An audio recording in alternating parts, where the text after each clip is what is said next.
I came home from work, and, well, just before that, Chris was always leaving notes on my door.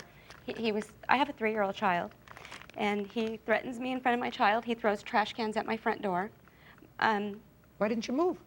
I was in the process of moving. I told him, I gave him notice that I would be out by the 30th of the month. And meanwhile, he's making my life miserable. He's left notes on my door saying that I'm not allowed to have any boys staying at my house. Just late-night visitors. She No, had traffic through my house all night long. I did not. Here's the notes that he would pin to my door with Let me steak see 'em. knives. Did you write all these notes, sir? Well, I don't see them, but I did leave notes on her door I'm going to telling show her. them to you. Why didn't you just move to evict her? Well, I made it clear that she was only supposed to be there a few months. She wasn't supposed to be there. That wasn't a rental property. It's not a rental room. I only let her move there as a favor. What else are you suing her for, Mr. Warden? Well, at the court, I was very sick. And one of the reasons I just wanted to get out of there that day and be done with it, I went to the hospital that night. And I spent the night in the hospital that night, stress-related. And then 2 days later, I had surgery. And I lost a month of work because of that. Yeah. And it was all due to stress, this stress.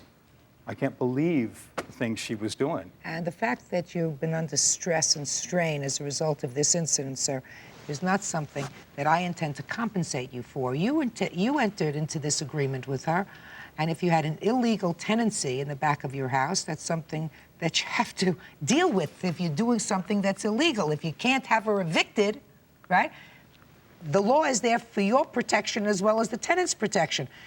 If you have a room that you're not supposed to rent out to somebody, you can't evict them, and if they make your life miserable, as she did, told me, then you take your chances if you can't get her out. You understand that? Yes, I do. All right, so and I she's knew not I was taking my chances when she Well, you moved take in. your chances, but she owes you for the phone bill. That's absolutely clear, $1,538. As I said, that's some hefty phone bill. Now, Ms. Rivera, you've countersued him for $5,000. I'd like to hear about this. Well, initially, I wasn't planning on suing anybody. After the arrest, I felt really bad. I felt bad in the first place because he was a friend. I went through a lot of emotional stress during the months that I was living there because of these notes and the things that the way he was behaving. Well, a lot of those notes, madam, refer to the phone bill. Okay, but Just a second. A lot of the notes refer to the phone bill. He rented you a place to stay for $200 a month, which is very cheap, and you had access to his phone, and you went into and you used his phone, and as far as I'm concerned, abused his phone by having total strangers call collect his phone collect to the tune of $1,900 and $1,000. That's outrageous, right? And when he asks you for the money, you blow him off.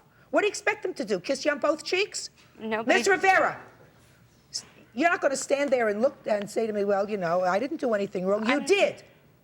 You did do something wrong. So you want to tell me again why you think I should even consider giving you $5,000 and for what? I didn't blow him off on the phone bill. I made payments. I have the list of the You payments owe that him I've made. $1,538 that he hasn't been paid. You think the phone company is going to say to him, I'll wait until see the outcome of what happens when you go to court? He's got to pay it. The phone bill is paid as of this morning. I've called the phone company this morning before I came in here and verified there's right now a $26.62. What does that have to do with you? Did you pay it? No, when I left the house, I had to move out of my house at 11 o'clock at night, all of my belongings, Hey, with listen, my child. you acknowledge, if I believed you, what you said in your papers at least, you said, well, I maybe owe him $300 on a phone bill. Yeah. Right? I want to tell you something. That's outrageous. When did you move out? I moved out on, I believe, May 8th. So for a couple of months, how dare you owe him $300, if I believe you, $300 on a phone bill. And it was a lot more than $300. The fact that he's paid it so that he would be able to maintain his phone in his house, right, is none of your business. I want to know why you think he owes you anything. Well, I didn't want to file a countersuit against Good, him. then you didn't. Okay. Judgment in this case is for the plaintiff in the amount of $1,538. That's all.